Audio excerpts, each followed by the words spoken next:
Hi, I'm Abby from Abby King Yoga, and welcome to my short tutorials. I hope you enjoy.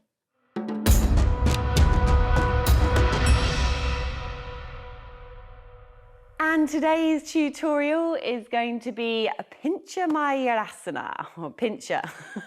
I didn't need to say it like that, did I? But Pincha Mayurasana, and I'm going to show you a drill which you can work on to come into it. It's a long progression Pincha coming up into the full pose. But this drill I do with my students literally all of the time.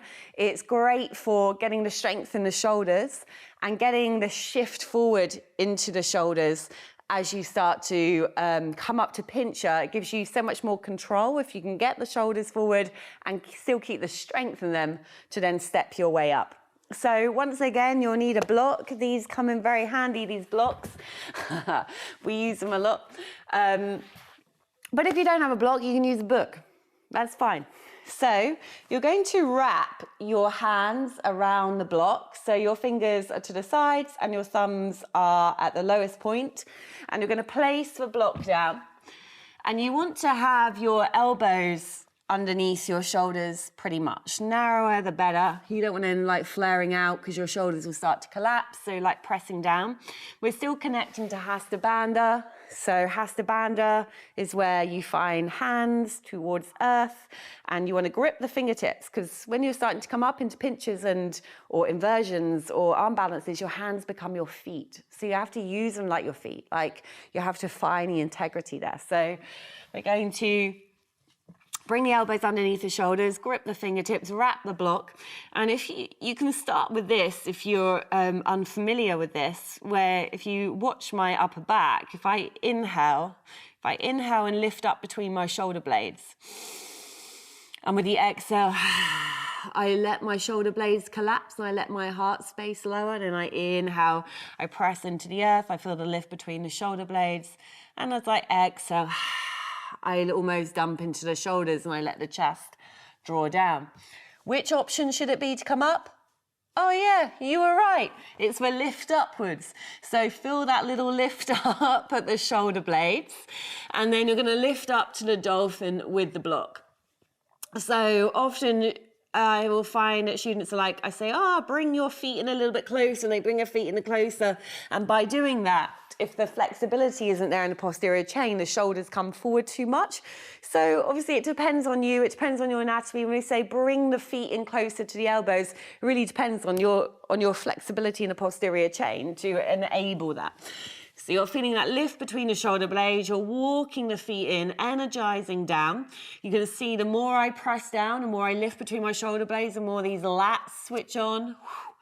Yes, and then we're going to work on these drills. So the feet are a little bit closer in Pincha than dolphin, so you've probably got about a toe width in between your toes.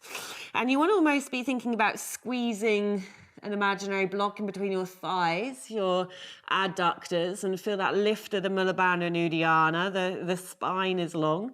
And it's not this, the drill isn't this. Oh yeah, I'm like nose tapping. That really is just collapsing into the shoulders. So instead, you want it to be something like this. So you inhale, you lift up to your toes, press down to the forearms, and keeping that lift, see if you can tap your nose to the block and then push up and back. So it's an inhalation, drawing forward, tapping the nose to the block, and then pushing your way back. None of this. This isn't gonna do your shoulders any good. So you want to do about 5 of those. I'll say like 5 is going to be challenging. Doesn't look challenging, but it is, I promise. So 5 of those, and you can build that up, and you'll start to feel stronger each time. So maybe you'll be able to achieve 1 or 2 at first, and then you'll build up to 5, and then maybe you can go on with that. And the whole purpose of this is, if I show you coming up to Pincha, and I will do another tutorial on full Pincha anyway, so you can kind of work on these drills first and then start to come up. But some of you might be already exploring that. So if you were going to come up into Pincha, it's the same thing, like the thumbs come together, or mine do. It really depends again on you, on your anatomy. Often the question is, do my thumbs come together? Do my hands go forward? Do my hands go out to the side? That doesn't really matter, to be honest. as long as your elbows stay pretty close. And I prefer to have my thumbs together. It just works better for me. So same thing, without the block, or you can use with the block. You're gonna lift between the shoulder blades, lift up to the dolphin. And in order to like come up into your pincher without like jumping too much, that shift of the shoulders needs to happen. So I'm gonna just show you a little shift and little lift. So that I shift the shoulders and I take a tiny little hop. If I try to do that without shifting the shoulders, I have to jump my way up. So inhale, shift forward, and take a tiny little hop up. Inhale, shift forward, take a tiny little hop up. And I would say try to keep, if you're coming up to pincher, work on the split leg first to find your balance. And then once you find your balance, you can bring your feet together, your legs together, really draw the energy down into the forearms, scissor the inner thighs, and see how many breaths you can hold for.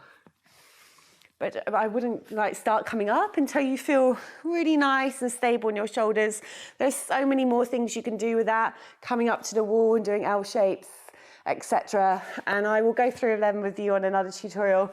But keep going with those drills, keep working on that shift and that shift. Maybe even you could progress on with the block where you shift forward, but you lift a leg and you don't worry about coming all the way up, but you tap the block and you tiny little tap up.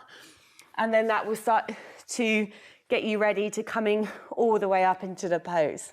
So I hope that helps. Give it a go. See how many you can do. Let me know. Put a comment below. Did you get 5? Did you get 10? Did you get 20? Boosh. Thank you very much for joining. I hope you enjoyed your tutorial today. Keep coming back and watching the same tutorial. Feel like you progress each time. Pick up a couple of extra pointers. Otherwise, move on to the next one. Yeah, thanks again. Namaste. Have a good day.